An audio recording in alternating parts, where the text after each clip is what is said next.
all these turkeys are coming in and there's hens everywhere. My legs are shaking.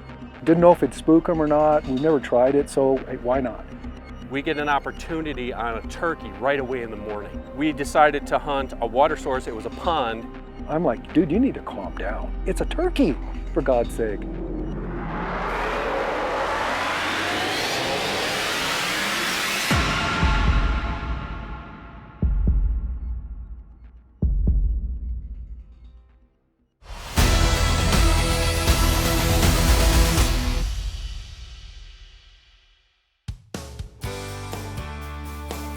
Today on Modern Hunter, we're in Northeast Wyoming with Trophy Ridge outfitters and outdoor writers Dan Schmidt and Bob Robb, who are on a mission to harvest some Devil's Tower Merriams.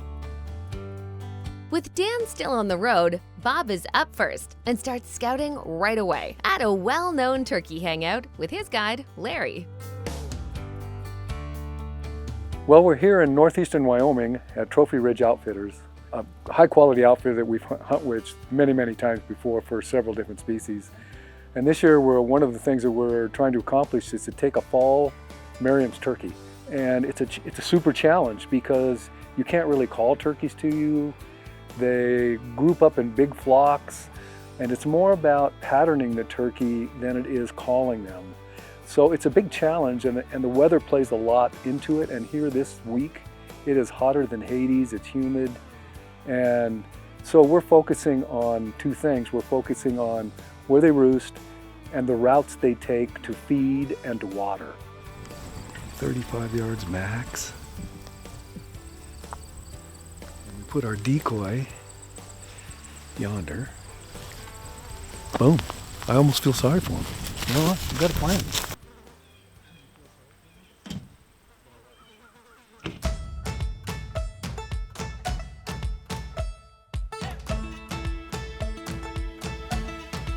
Okay, we're here. This is like home. Just met with Ralph. Got our licenses all taken care of. We're ready to go. And it's gonna be a new wrinkle this year. We're gonna turkey hunt in the mornings, which I've never done out here. And this is pretty cool. They have Merriams, which I'm excited about. I've shot some Merriams. I've never shot a fall bird. This is gonna be fun. But now, first thing on my mind, making sure my 10-point and my Matthews are on. I'm gonna try to use both of them. And meet the man, Bob Robb. Bows, crossbows, Bob Robb. Good throw. So then it's all over the house. And you know what?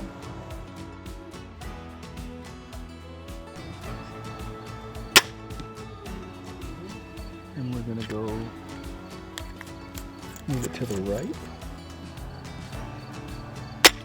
Oh, they just can't take a lot of that. They can't take a lot of that. I'm just saying. I just want my name on that. That's all I'm asking for. And somebody to help with gas. You know, I'm not asking for a lot.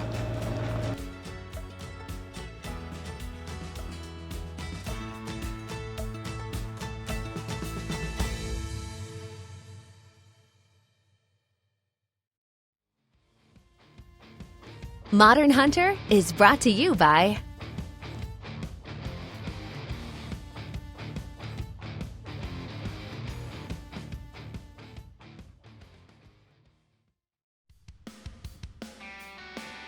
Well, it's a perfect morning. Nice and calm, a little chilly. We saw some birds up at the trees, and they flew down. And we've seen a hen and some young ones off 100 yards to our right, so we're right set up where we saw a big flock yesterday, so we'll see what happens. Our guide, Larry Compton, who is a really good guide, a really good guy, he knew where a bunch of turkeys were roosting and flying down and using a feed field in the morning. They're coming right for us. And I brought a couple of decoys. Most people don't use decoys when they're fall turkey hunting, but what I find is that when you're bow hunting especially, fall turkeys turkeys are always moving, they never stop.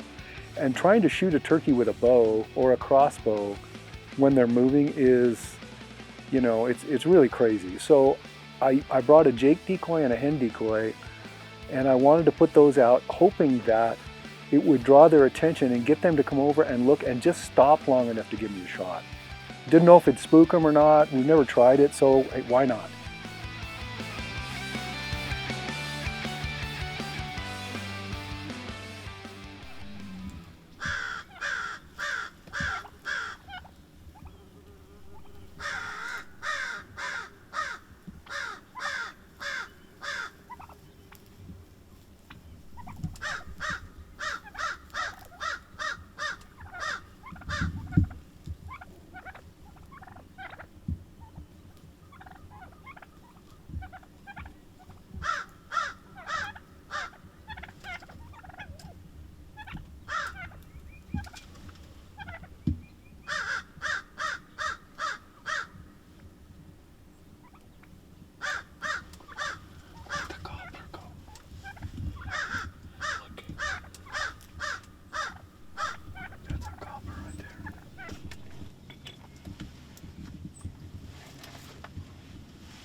We had 50 turkeys within 30 yards of us.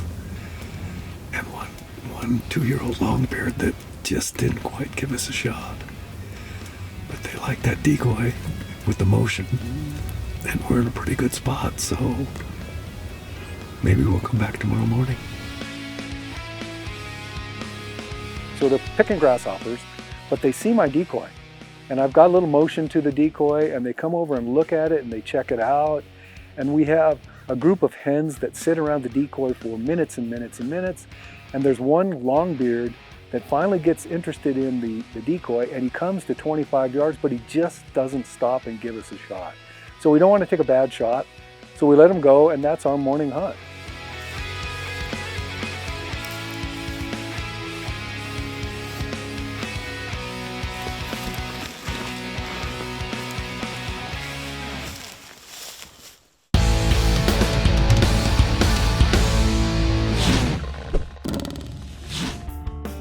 You know, I always use Onyx for private land, but where it really excels is on public ground, right? I always look for spots that are kind of off the beaten path, and in this case, I mean, we had to go through private ground. There's a road, it's a gravel road, and a lot of times it's not in the best shape, but you drive all the way into it and it dumps into this area. Now you can think that it's not really a great looking whitetail spot, but that's what everybody thinks. So a lot of these big whitetails are gonna bed back up in this marshy, wettier area because it really dries out in the summer. We're talking 180, 190 inch deer. So this area that we're actually looking for whitetails is better known for waterfowl, but a lot of people don't know it. I used to hunt it as a kid. We used to come down, it's loaded with channels. Opening weekend, you can get a better spot than this. I guarantee you're gonna get your shooting. You might not get your limit, but it's really good. The other thing is, knowing from back home, my area is kind of wet like this. Turkeys love this, especially this period, like 4th, 5th period. Something blooms in these wetter areas and turkeys just gravitate towards it. And we've already shot birds that are literally up to water, right up to their feathers, and they're utilizing this kind of terrain. So I'm also gonna look for turkey feathers, turkey scat, whatever I can do, because this might be one of those easy slip in. If something's roosted here in the morning, you're gonna hear them gobbling, and then set up on them and try to harvest them. So it's just not for whitetails. You can use Onyx for any kind of species, be it game birds, pheasants, you know, for public ground, turkeys, waterfowl, whitetails. Of course, you know, I like to focus on the big game, so I'm looking for a big buck.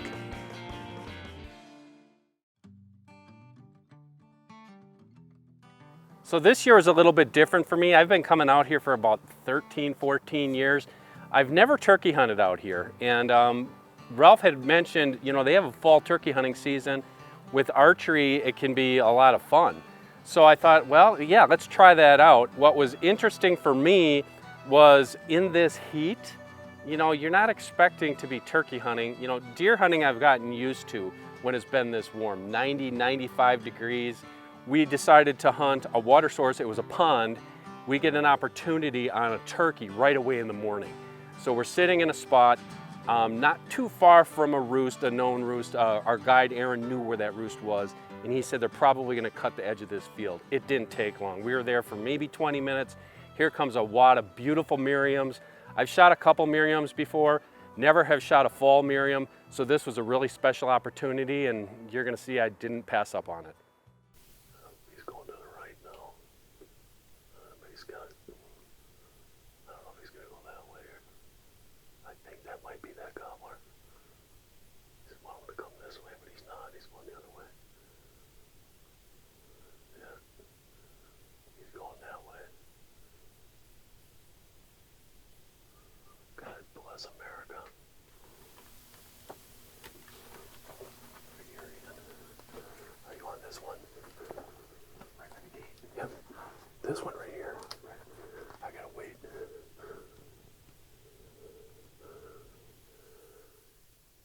Hang on.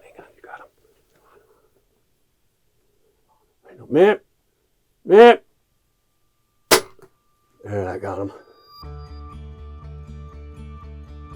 Pin was there, the shot was good, and the celebration begins. We've got a fall turkey. Hey, Thanksgiving comes early. That sever put him down fast. No more turkeys. Yep. That's a jig. Yep, it's dead right there. I am shaking like a freaking leaf, man. I am shaking. Look at this. And they came back around, and the things with turkeys, you know, if they're not coming to a decoy or calling, which I'm not doing, they're always moving. They never stop moving. Well, this one I had to bleat almost like a deer to get it to stop. And like I said, the 10-point, lightning fast, and the sever put it down right where it was standing. Awesome day. Wow, is that a beautiful? Look at that. Is that a beautiful morning?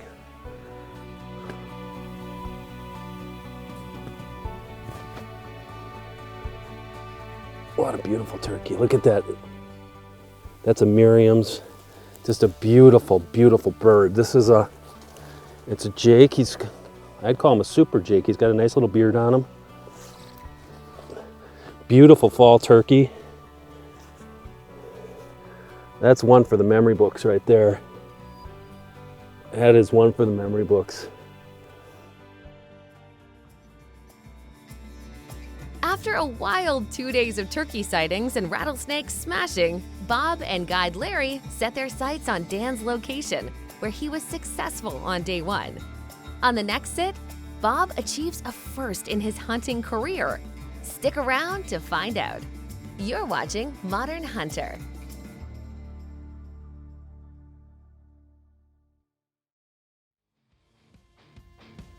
Modern Hunter is brought to you by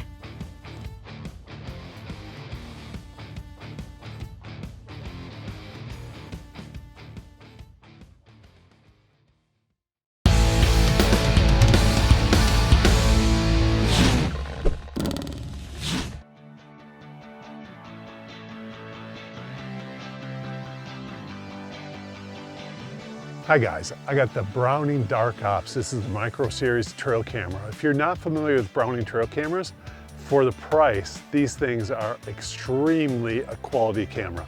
I mean, it takes great video, it takes great pictures. Why would you use video as a series? I'm gonna tell you why you use video. You use a regular trail camera picture to know that that buck's in the area, but if you wanna see what he really has, put it in video mode, get that buck to walk in front.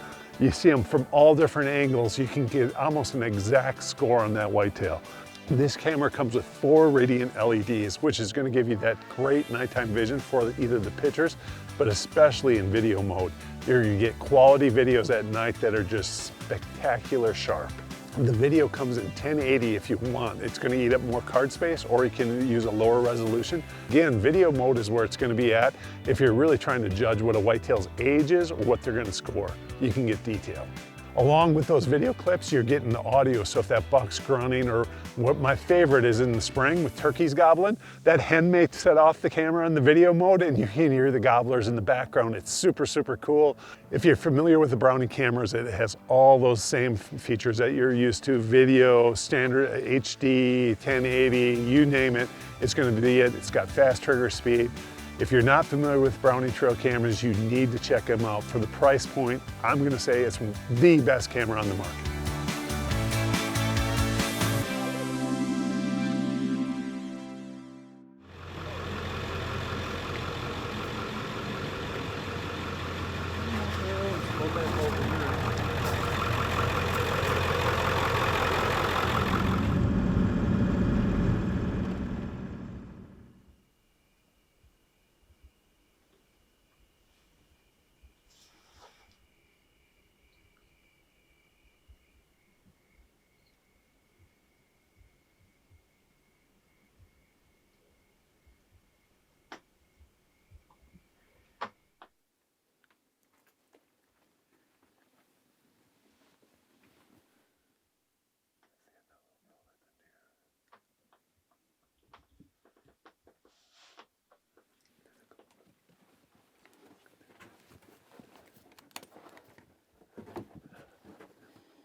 I think we got one, but I want to reload and make sure, because you never know, they're pretty tough.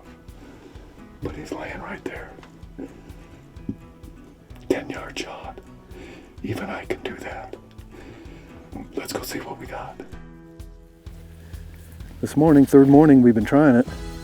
All of a sudden, here they came through the woods and the brush, and they're only 10 yards from us, and hey, there's a beard, and I'm trying to shoot out one window, and it didn't work, and we got to change places, and we hopped around, and the thing was just happened to be pecking food and gave me a shot at, like, it was a tough shot, maybe 10 yards. And boom, we've got a fall gobbler. I've been very fortunate in my life, and my business has let me hunt a lot of places all over the world, do all kinds of cool things. And I never lose the excitement. I know that the first morning when all these turkeys are coming in and there's hens everywhere, my legs are shaking, and I'm trying to like glass them and get a range, and I'm like, dude, you need to calm down. You need to calm down. It's a turkey, for God's sake. So when we shot this turkey on day 3 and we find out that it's a bearded hen, I've never shot a bearded hen, and I'm like, are you kidding me? I mean, I know people who would say, that is unbelievable. We had an absolute blast. We learned a lot about turkey behavior. We learned a lot about what it takes to film in tight situations. And next thing you know, boom, we've got a successful fall turkey hunt, and it was awesome. All right, been a great hunt. We're gonna get some breakfast now, and maybe after 3 days of no sleep, maybe a little siestita. You know what I'm saying.